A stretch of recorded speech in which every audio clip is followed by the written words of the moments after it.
when Luke was 17 years old, I probably should have just locked him up in my basement then, and it wouldn't have had a problem. But then my boys wouldn't have won a state championship when he was the quarterback for them and do the things that they all did or the great success they had. He's a great kid. I love him. Obviously, he's from Logan, went to high school with my boys, and he comes from a tremendous family, and he's fought to get where he is. He's a great story. I don't know how much you guys know about his story, but you should look into it and understand where it is because nobody gave him a chance. And he's a self-made guy, and Coach Leach gave him an opportunity, and boy, has he made the best of that opportunity. So it's one of the best stories in college football, I would say, out there right now going. Great player, makes good decisions, surrounded by good wide receivers.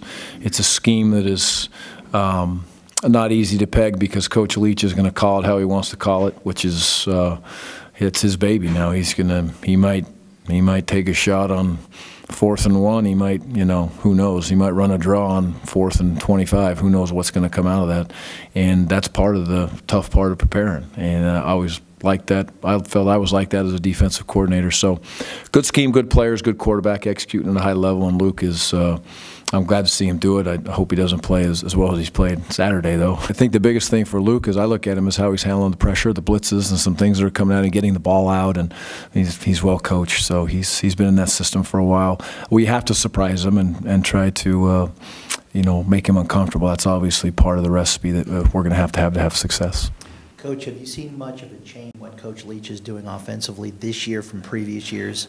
I've never studied him and I've never played him. But from what I hear with the coaches, flying back over with Coach Leach was on that plane, by the way.